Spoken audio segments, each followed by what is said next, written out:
এই যে দেখেন আমার বড় পুটলার কাজ কি, ব্যাট একটা হাতে নিয়ে সুন্দর করে একেবারে রাস্তার মাঝখান দিয়ে দৌড়ানো শুরু করে দিয়েছে। হাঁটা শুরু করবে না। আজকে দুপুরবেলা বলেছি যে ময়না, তুমি যদি আজকে দুপুরবেলা ঘুমাও তাহলে তোমার আজকে বালুর মাঠে বেড়াতে নিয়ে যাব। এই কথা না শুনে আমার বড় পুটলাই তো তাড়াতাড়ি ঘুমাই পড়েছে, আর ঘুম থেকে উঠেই আম্মু রেডি করিয়ে দাও, আমি বালুর মাঠে যাব। এই বলে রেডি হয়ে একেবারে ব্যাটটা হাতে নিয়ে সুন্দর করে গটগট করে হাঁটা শুরু করেছে। তো বড় পুটলার মন রাখার জন্য একেবারে ঘর গোষ্ঠী সবাই মিলে চলে আইলাম বালুর মাঠে। আর এসেই তো দেখি একেবারে পোলাপান, তো আমরা তো আর কি ফার্স্ট, আমাদের আগে একেবারে সবাই চলে এসেছে, এসে একেবারে ফুটবল খেলা শুরু করে দিয়েছে।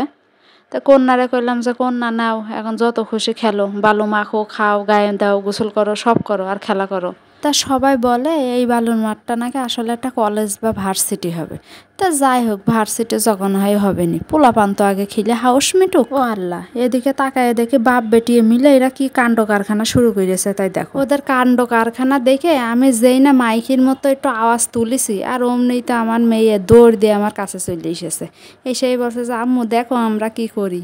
তা কন্যারে কইলাম যে ও কন্যা, আমি কি আর শুধু একা দেখবো, যখন ওই উপর থেকে পড়ে ঠ্যাং একটা ভাঙবে তখন তোমরাও দেখবা। তা আমার এই কথা শুনে কন্যা আমার উড়োজাহাজের খেলা বাদ দিয়ে আর এক খেলনায় মেতেছে। কন্যা দেখি আমার চিৎকার করে করে ডাকছে, একেবারে গলা তাকর ফেটে যাচ্ছে। আমি গেলাম কাছে, যে বলছে ও কন্যা কি হয়েছে। তো কন্যা আমার বলতেছে যে আম্মু বলো তো আমার ব্যাট আর বল আর জুতা কই। তা আমি তো চিন্তা পড়ে গেলাম, আসলেই তো কই। তা খুঁজেই পাই না। তখন কন্যা আমার একেবারে এক এক করে সেই গুপ্তধন থেকে জুতা, বল আর ব্যাট সব বের করলো। তা পুটলারে বললাম, যাও পুটলা, এইসব আউ ফাউ খেলা বাদ দিয়ে একটু ভদ্রলোকের খেলা খেলো। ভদ্রলোকের খেলা করলে তো একটু হাতটাও ভালো থাকে আর শরীরটাও ভালো থাকে, আর এই বালু ধুলা তো আর চোখে যায় না। তো পুটলাই আবার আমার কথা শুনে মুখটা একেবারে পেঁচার মতো করে ফেলাই। তারপরে পুটলার মনে হয়েছে যে আল্লাহ, আমার সাথে যে আমার বাবা আছে, বাবার সাথে তাহলে একটা ব্যাট আর বল নিয়ে একেবারে পিটাপিটি খেলা খেলি। তারপরে যেই ভাবনা সেই কাম, একেবারে খরগোশের মতো দৌড়ায় দৌড়ায় ব্যাটটা আর বলটা নিয়ে আইলো, নিয়ে এসে একেবারে দুইজনে পিটাপিটি শুরু করে দিয়েছে।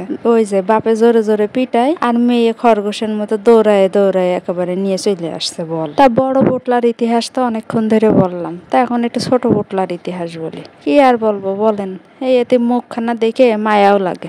এখন বড় পুটলার মতো তার খেলা করতে পারে না, এই জন্য চায় চায় শুধু দেখছে যে কিটা কি করছে। তা ছোট পুটলার এত কষ্ট বাপের আর সহ্য হইল না, এই জন্য বড় পুটলার কাছ থেকে ছোট পুটলার কাছে চলে আসলো। এসে কোলের মধ্যে নিয়ে একেবারে বসাই দিল বালির মধ্যে। ও আল্লাহ, যেই না বসিয়ে দিয়েছে বালুর মধ্যে, ছোট পুটলার আনন্দ দেখে কিটা, একেবারে দুই পা নাচানাচি শুরু করে দিয়েছে, মনে হচ্ছে একেবারে সে দুর্গম পাহাড় জয় করে ফেলেছে। এদিকে ছোট পুটলার কাহিনী দেখছে, ও মা, ওদিকে দেখি আবার বড় পুটলা একেবারে হুঙ্কার দিচ্ছে আম্মু আম্মু বলে। তা আবার গেলাম সেই বড় পুটলার কাছে। তা ওর হুঙ্কার শুনে আমিও কচ্ছপের মতো হাঁটতে হাঁটতে গেলাম, যেয়ে দেখে আমার বলছে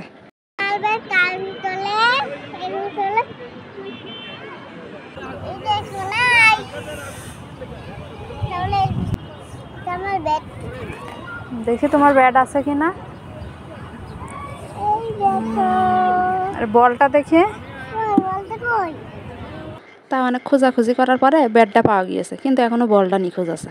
তা বলটাও অনেকক্ষণ খুঁজতে খুঁজতে এই যে বলের একটু পিন্ডি দেখা গিয়েছে। তা বল দেখার সাথে সাথেই তো কন্যা একেবারে আকাশ থেকে পড়লো। তা আকাশ থেকে পড়বে না, কন্যায় তো ভাবছে যে এত খুঁজলাম তাও তাই বল পালাম না, তো বল মনে হয় পাওয়া যাবে না।